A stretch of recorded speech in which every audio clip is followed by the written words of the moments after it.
नमस्कार जी। नमस्कार सर। क्या नाम है जी आपका? मेरा नाम महिमा पंत है। महिमा जी, आप कहाँ से हैं? जी हम खटीमा नौगवा ठग्गू से हैं। महिमा जी, संत रामपाल जी महाराज से नाम दीक्षा आपने कब ली? जी हमने 6 मार्च 2018 को संत रामपाल जी महाराज से नाम दीक्षा ली है। महिमा जी, संत रामपाल जी महाराज से नाम दीक्षा लेने से पहले आप क्या भक्ति साधनाएं करती थी?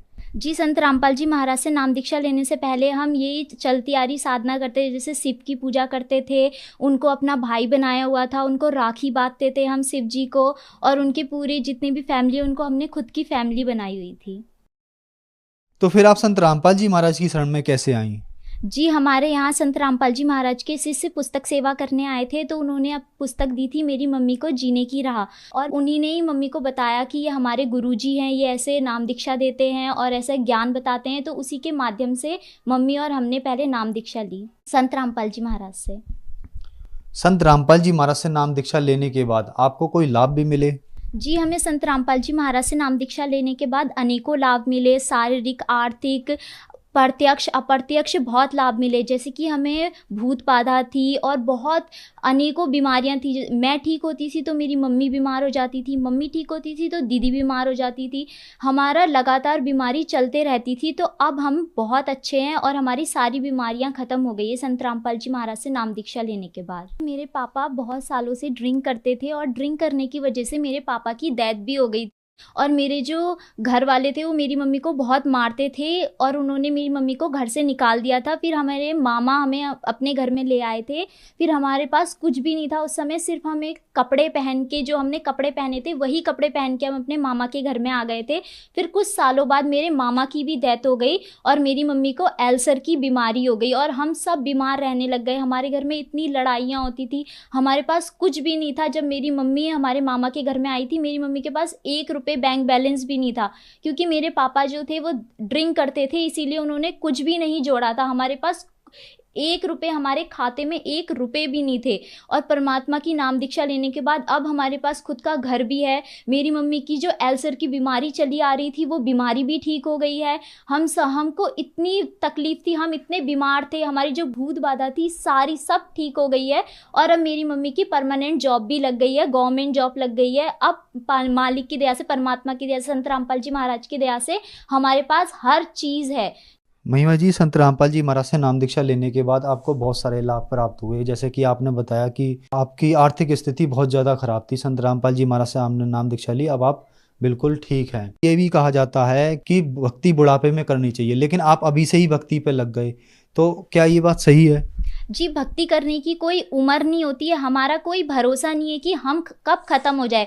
जैसे मेरे मामा थे, वो इतनी भक्ति करते थे, मेरे मामा को सपने में श्री कृष्ण और राधा दिखाई देते थे। तो मेरे मामा की इतनी छोटी उम्र में क्यों डेथ हो गई, वो भी इतनी बुरी तरीके से। मेरे मामा की खाई में गिरने की वजह से डेथ हो गई। मेरे मामा पहाड़ जा रहे थे, वो भी अपने देवता को पूजने के लिए जा रहे थे, तो मेरे मामा की डेथ क्यों हो गई। अगर भक्ति करने की बुढ़ापे में उम्र होती है तो उनकी इतनी जल्दी क्यों डेथ हो गई। मेरे पापा की इतनी क्यों जल्दी डेथ हो गई, वो तो अभी बुजुर्ग नहीं थे, वो सिर्फ 30-35 साल के थे, तभी उनकी डेथ हो गई। तो ऐसा कोई नहीं है कि हमें सिर्फ बुढ़ापे में ही भक्ति करनी है। हमारे जीवन का कोई भरोसा नहीं है कि अभी हमारी डेथ हो जाए, हम मर जाएंगे तो बुढ़ापा तो आएगा ही नहीं। भक्ति करने की कोई उम्र नहीं है। जब हमें सत ज्ञान प्राप्त होता है, सत भक्ति मिलती है हमें, तभी भक्ति स्टार्ट कर देनी चाहिए। जैसे कि आप देवभूमि उत्तराखंड से हैं और संत रामपाल जी महाराज की बताई हुई भक्ति के अनुसार आप उनसे नाम दीक्षित हैं, तो संत रामपाल जी ऐसी कौन सी भक्ति बताते हैं? क्या वो अपनी बनाई हुई भक्ति बताते हैं कि जो इतनी देवी देवताओं को छोड़ के आप लोग संत रामपाल जी महाराज से नाम दीक्षा लेते हो, ठीक हो जाते हो, आपके लाभ होते हैं? जी नहीं, उनकी खुद की कोई भी भक्ति बनाई हुई नहीं है। वो गीता वेद पुराणों से प्रमाणित ही ज्ञान बताते हैं। जैसे गीता में बताया गया है कि वो कोई और पुरुष है जिसकी शरण में तुम्हें जाना है, तो परमात्मा हमें, संत रामपाल जी महाराज उस पुरुष के बारे में बताते हैं कि वो कौन भगवान है। हमें गीता वेद पुराण जितने भी धार्मिक ग्रंथ होते हैं, चाहे वो मुसलमानों का हो, सिखों का हो, ईसाइयों का हो, सबसे प्रमाणित ही ज्ञान बताते हैं। वो खुद का कुछ नहीं बताते। जब वो सत्संग में बताते हैं तो वो अपने हाथ की अंगुलियां रख रख के, हर एक श्लोक में हाथ रख रख के बताते हैं, प्रमाण देते हैं हमें कि गीता के अध्याय में ये लिखा हुआ है, यह यजुर्वेद के अध्याय में ये लिखा हुआ है। वो खुद से बना के कुछ भी नहीं बोलते हैं। तो क्या संत रामपाल जी महाराज से नाम दीक्षा लेते हैं तो वो देवी देवताओं की पूजा छुड़वाते हैं? जी, ऐसा कुछ नहीं है कि संत रामपाल जी महाराज देवी देवताओं की पूजा छुड़वाते हैं। संत रामपाल जी महाराज हमें सत भक्ति, वो सही रास्ता बताते हैं कि हमें उन देवी देवताओं की पूजा करते हुए अपना मोक्ष कैसे प्राप्त करना है। संत रामपाल जी महाराज देवी देवताओं की भक्ति करने की सही विधि बताते हैं, इस वजह से हमें लाभ प्राप्त होता है। जो दर्शक आज आपको टीवी पर देख रहे हैं उनके लिए आप क्या कहना चाहेंगे? जी, जो दर्शक आज हमें टीवी में देख रहे हैं, हम उनसे हाथ जोड़ के सिर्फ यही निवेदन करना चाहते हैं कि सद्भक्ति जानिए कि वो सद्भक्ति क्या है, वो कौन परमात्मा है जो हमें लाभ दे सकता है, और अपना मोक्ष कराइए। आपने संत रामपाल जी महाराज से नाम दीक्षा कहाँ से ली? जी, हमने संत रामपाल जी महाराज से नाम दीक्षा अपने ही लोकल के नामदान केंद्र से ली है। क्या आपको दीक्षा संत रामपाल जी महाराज ने दी या किसी और ने दी? टीवी के माध्यम से हमें संत रामपाल जी महाराज ने ही दीक्षा दी है। आप एक एजुकेटेड हैं, तो एक संत इतनी दूर बैठा है और आप लोग उस संत से उस टीवी के माध्यम से नाम दीक्षा लेते हो, तो आपको लाभ कैसे हो जाते हैं? आज के युग में इस चीज पर कैसे विश्वास किया जा सकता है? जी, हमें इस वजह से लाभ होते हैं क्योंकि हम सद्भक्ति, सच्चे मार्ग से सद्भक्ति करते हैं। अगर वो संत हमसे दूर भी बैठा है, हम ये भी तो कह सकते हैं कि शिव भगवान, विष्णु भगवान हमसे इतने दूर बैठे हैं तो हम उनकी भक्ति क्यों करें?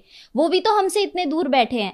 ऐसे दूर बैठने का कुछ नहीं है, वो परमात्मा घट घट में विराजमान है, वो हमारे हर जगह विराजमान है। उसके दूर या पास होने से कोई मतलब नहीं होता है, बट ये हमें जानना है कि वो कौन सा सही रास्ता है, सही मार्ग है जिससे हम सद्भक्ति करें और जिससे हमें लाभ प्राप्त हो। जैसे आधुनिक युग में मैं आपको एक बात बताती हूँ, जैसे हमारे पास फ़ोन है, उसका टावर हमसे इतने दूर है तो हमारे तक वो रेंज पहुँचा रहा है, वैसे ही एक पूर्ण संत होता है जो दूर बैठे हुए भी अपने भक्तों को लाभ दे सकता है।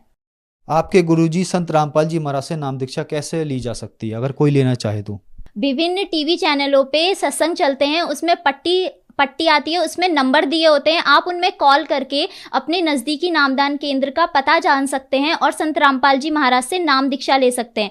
और संत रामपाल जी महाराज के यूट्यूब पर भी चैनल है संत रामपाल जी महाराज नाम से, उसमें भी अनेकों सत्संग हैं। उनके नीचे भी पट्टी चलती है, उनमें भी नंबर दिए होते हैं।